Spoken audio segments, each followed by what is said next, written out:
What's going on, guys? It's your boy Holistic.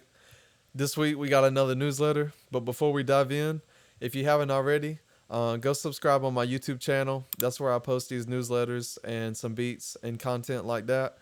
And also, if you're into reading and you're into self improvement and that sort of thing, go follow my Substack. That's where all these episodes go, and all the newsletters, the written formats, and the audio format. So, um, if you're ever just at work or you need to listen, you can always just listen to the audio version.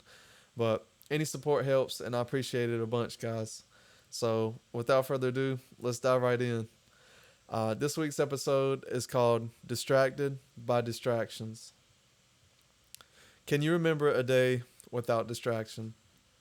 A completely uninterrupted session of work.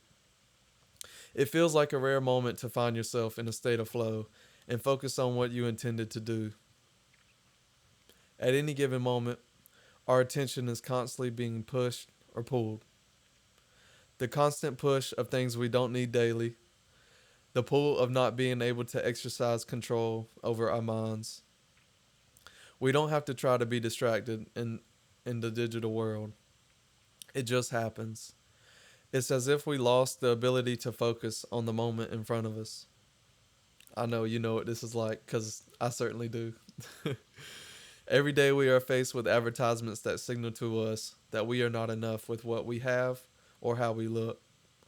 There's a lot to say about the different ways in which we are influenced, but I want to highlight the real cost of living this way.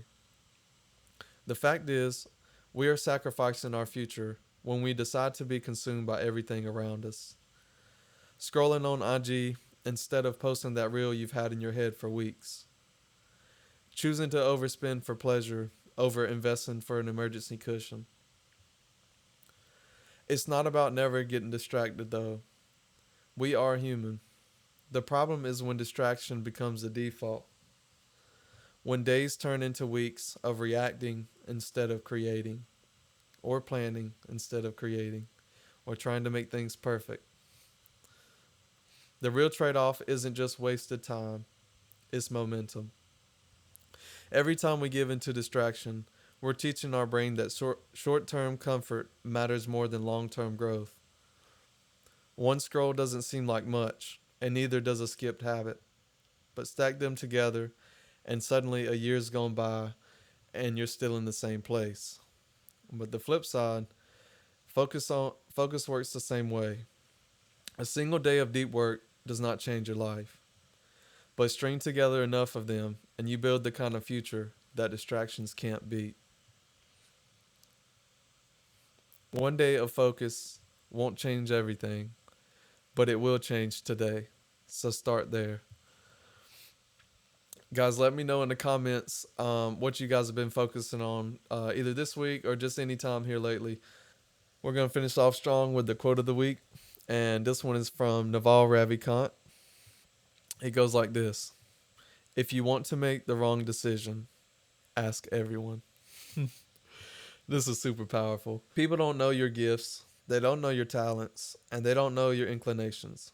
So even though they could be a friend, a family member, anybody that you look up to, and the truth is they don't know what's best for you. You know what's best for you. So you have to follow that intuition in yourself and just ask yourself, if I didn't get paid for this, what would I do? I would start there because at first the passion is going to be strong enough for you to keep going.